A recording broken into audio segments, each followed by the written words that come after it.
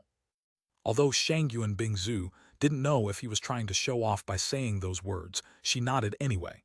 You did the right thing. We don't know what we might run into after all.